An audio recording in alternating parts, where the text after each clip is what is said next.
Dans le Cosmos, la puissance a toujours été une notion assez difficile à mesurer. On a déjà connu des dragons capables de ravager des contrées entiers, des héliatropes maîtrisant l'héliacube ou les Sidophus démontrant une force colossale, des êtres comme Ogrest dont le simple chagrin a provoqué un déluge qui a complètement transformé le monde des 12, sans parler des 12 dieux eux-mêmes. Et pourtant, malgré tous ces personnages incroyables, il existe une créature qui semble complètement échapper à cette hiérarchie. Une créature suffisamment puissante pour terroriser Adamaïs sans même avoir besoin de le combattre. Suffisamment puissante pour immobiliser la grande déesse Héliatrope elle-même. Je veux bien sûr parler de Locus. C'est ce qu'aujourd'hui on va essayer de comprendre, pourquoi ce mécasme pourrait tout simplement être le personnage le plus puissant que nous ayons jamais vu dans le Cosmos. Mais avant de commencer cette vidéo, sachez qu'actuellement je suis en train de travailler sur un site réunissant tout l'univers du Cosmos. Un univers très vaste qui sera prochainement à portée de main, un univers que vous pourrez vous amuser à découvrir à travers certains jeux, ou tout simplement en vous laissant porter en le visitant. J'espère que vous apprécierez le travail fourni, et si jamais le cœur vous en dit de nous aider,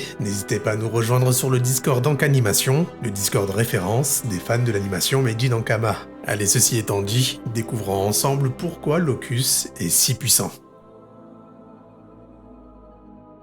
Pour comprendre Locus, il faut déjà comprendre une chose essentielle, Locus est un mécasme. Et normalement, rien que cette information suffit à rendre le personnage extrêmement particulier. Parce que comme vous le savez, les mécasmes ne ressemblent à pratiquement aucune autre civilisation connue du Cosmos. Ce ne sont pas des humains, ce ne sont pas des dragons, ce ne sont pas des héliatropes, et surtout ils ne semblent pas du tout fonctionner selon les mêmes règles que les autres êtres vivants. Nora nous dit elle-même qu'il est pratiquement impossible de comprendre leur manière de penser. Les mécasmes semblent totalement détachés de certaines notions, pourtant fondamentales chez les autres peuples. Ils n'ont pas nécessairement de morale, d'émotion ou de compassion, et peut-être même qu'ils n'ont même pas de conception du bien et du mal. Et d'ailleurs, Locus en est probablement l'un des meilleurs exemples. Lorsque nous le découvrons, il se trouve dans un endroit qui est déjà extrêmement symbolique, l'Inglorium, le domaine où les dieux ont érigé leur panthéon pour diriger ensemble le monde des 12. Sauf que l'endroit que nous découvrons n'a plus rien du royaume divin majestueux que l'on pouvait imaginer. L'Inglorium est en ruine, et même si on aurait pu croire que c'était son œuvre, il semblerait que ce soit plutôt la déesse Héliatrope qui soit derrière cette destruction, mais on y reviendra une autre fois. Les dieux en tout cas semblent avoir disparu, et au milieu de cet endroit presque abandonné se trouve le temple Héliatrope. C'est ici que réside la déesse Héliatrope. Et c'est pile devant son entrée que Locus a décidé de se positionner pour des raisons qui aujourd'hui encore restent obscures. Il reste là, immobile, silencieux, comme s'il attendait simplement que quelque chose se produise. Un comportement somme toute étrange, car au final pourquoi un mécasme protégerait-il le temple de la déesse Héliatrope? À ce jour encore, on n'a pas véritablement de réponse, et c'est justement ce qui rend la situation fascinante. Fascinante parce que Locus n'est pas sous les ordres de la déesse Héliatrope, il est même parfaitement capable de lui désobéir, il est donc ici pour une raison qui semble lui appartenir. Avant même qu'on s'attarde sur ses pouvoirs, regardez simplement Locus, son apparence est complètement différente de la majorité des créatures du Cosmos. C'est une sorte d'immense golem humanoïde, il n'a pas véritablement de tête, à la place son corps semble organisé autour d'un immense cœur lumineux, un cœur qui lui sert également d'œil, mais le détail le plus intéressant se trouve à l'intérieur de son corps parce qu'on peut distinguer quelque chose qui ressemble presque à une représentation miniature du Cosmos. Et autour de cette structure circulent deux énergies fondamentales, le Wakfu et la Stasis. Et ça c'est plutôt important parce que le Wakfu ça représente plutôt l'énergie de la création, du mouvement, de la vie, tandis que le Stasis lui représente son opposé, l'immobilité, la mort et la destruction, et ces deux énergies semblent cohabiter de manière totalement naturelle. La majorité des personnages que nous connaissons sont associés principalement à l'une de ces forces. Locus lui manipule les deux, comme si quelque part elle faisait naturellement partie de lui. Et lorsqu'on connaît l'importance du Wakfu et de la Stasis dans le fonctionnement même du Cosmos, on commence déjà à comprendre pourquoi Locus est aussi terrifiant. Ce n'est peut-être pas simplement un combattant extrêmement puissant, Locus pourrait être lié à des forces beaucoup plus fondamentales de cet univers. En tout cas, si on parle vraiment de puissance brute, la première véritable démonstration de puissance de Locus est probablement aussi l'une des plus impressionnantes, parce qu'en réalité, il ne fait quasiment rien. Lorsque la fratrie et la confrérie du Tofu arrivent au temple Héliatrope, Adamaï tente de franchir l'entrée en interpellant Locus, et rappelant quand même qui est Adamaï, c'est un dragon héliatrope primordial. C'est un être, quoi qu'on en dise, extrêmement puissant, ayant participé à certains des affrontements les plus importants de l'histoire récente du monde des 12. C'est clairement pas quelqu'un que l'on impressionne facilement, et pourtant, face à Locus, il ne pourra absolument rien faire du tout. Il va l'immobiliser presque instantanément, sans véritable combat, sans démonstration spectaculaire, sans avoir besoin de déployer ne serait-ce qu'1% de sa puissance, et Adamaï sera simplement neutralisé. Après quoi Adamaï sera terrifié, au point de supplier Yugo de ne pas affronter cette créature. Une réaction qui en dit long, surtout de la part d'Adamaï, car après tout c'est un combattant expérimenté qui a affronté suffisamment de monstres et d'adversaires surpuissants pour savoir reconnaître un danger. Pour lui, le message est simple, on ne combat pas cette chose. Et pourtant, ce n'est rien encore, parce que quelques événements plus tard, les Nécromes vont envahir le monde des 12, la situation va devenir catastrophique, parce que comme vous le savez, les Nécromes représentent une menace particulièrement dangereuse, surtout vis-à-vis de leur voracité de Wakfu. La déesse Héliatrope, les connaissant mieux que personne, va alors chercher une solution, et cette solution se trouve justement dans Locus, plus précisément dans son cœur. Son objectif est alors très simple, récupérer le cœur de Locus, afin de l'utiliser contre les Nécromes. Et là, normalement, on pourrait s'imaginer que Locus accepte, car après tout, c'est la déesse Héliatrope, une divinité primordiale qui est, somme toute, à la base même du Cosmos, une entité qui se situe théoriquement tout en haut de la hiérarchie cosmique de cet univers. Sauf que, malheureusement,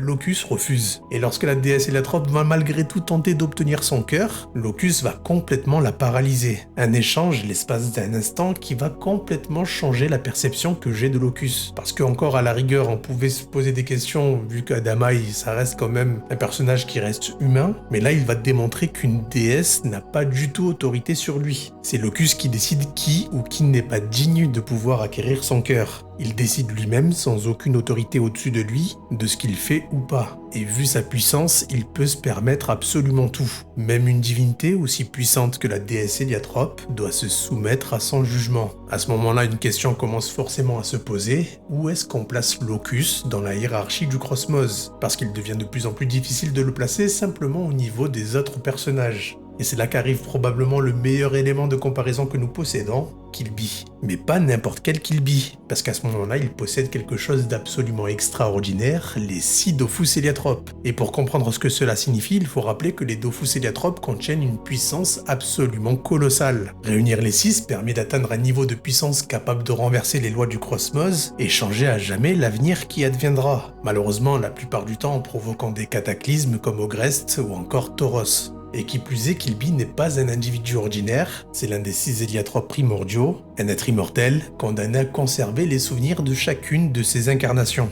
Un personnage disposant d'une connaissance gigantesque du Cosmos, et surtout quelqu'un qui connaît les mécasmes plus que quiconque, vu que par le passé, il a déjà réussi à impressionner un mécasme, s'octroyant alors son cœur. Un mécasme qu'on connaît bien puisqu'il s'agit d'Orgonax, un mécasme qu'on pensait jusqu'alors coupable de la destruction des héliatropes. Killby décide alors d'affronter Locus, et contrairement à Adamaï ou la Grande Déesse, cette fois il y a véritablement un combat. Un combat complètement disproportionné où Killby va utiliser la puissance des 6 Dofus Héliatropes, déchaînant des attaques hallucinantes contre Locus avec une quantité phénoménale de Wakfu. Et malgré tout ça, Locus tient, et mieux encore, il parvient à repousser Killby. Il utilise notamment sa stasis et projette des attaques d'une puissance terrifiante contre lui. Et c'est probablement le point où on comprend réellement l'échelle de puissance de Locus. Parce que Killby n'affronte pas Locus dans son état normal, il possède les 6 Dofus. Autrement dit, on observe l'un des personnages les plus puissants qui existent à ce moment-là du Cosmos. Et malgré ça, Locus lui tient tête, voire même il le surpasse totalement. Il est totalement dépassé, et ce n'est que parce que Locus décide d'arrêter et de se rendre que Killby n'est pas achevé par Locus. Parce que Locus pouvait à tout moment décider d'en finir avec lui. Étrangement, ce n'est pas ce qu'il va faire, il va plutôt s'incliner devant Killby, et il va même lui offrir son cœur.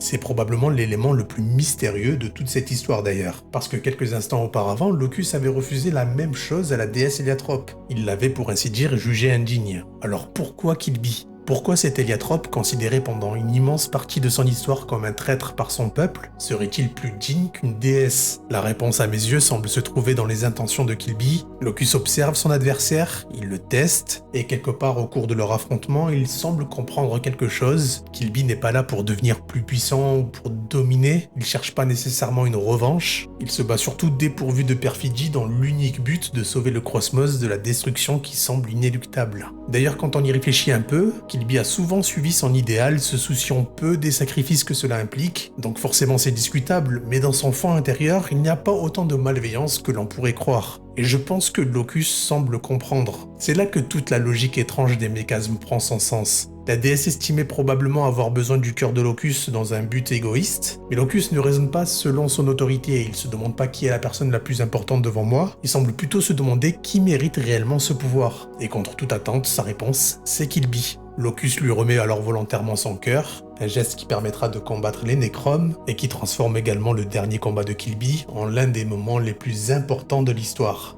Bon, maintenant revenons à notre question de départ. Locus est-il réellement le personnage le plus puissant du Cosmos? Il faut être prudent dans ces moments-là, parce que le Cosmos contient énormément d'entités dont on ne connaît pas encore les véritables limites. Les 12 dieux, la déesse Héliatrope, le grand dragon, voire même les autres mécasmes qu'on a pu voir dans les visions de Killby, et probablement encore plein d'autres entités qui n'ont pas encore été dévoilées. C'est donc impossible d'affirmer avec certitude que Locus pourrait vaincre absolument tout le monde. Mais si on se concentre sur ce qui nous est montré, son dossier est quand même très solide. Adamaï, neutralisé instantanément. La déesse Héliatrope, neutralisé elle aussi en 2 temps 3 mouvements. Killby avec les Sidophus Héliatrope, bon il a été capable de l'affronter, mais faire jeu égal, non ça je pense pas. Et en réalité, on sait même pas jusqu'où Locus peut réellement aller. C'est ça qui est le plus effrayant avec ce personnage. On n'a jamais pu voir Locus se battre à 100%. Dans aucun de ces affrontements, on a eu la certitude d'avoir vu la véritable limite de sa puissance. Et c'est précisément pour ça que pour moi aujourd'hui, Locus, c'est l'un des meilleurs candidats au titre du personnage le plus puissant du Cosmos.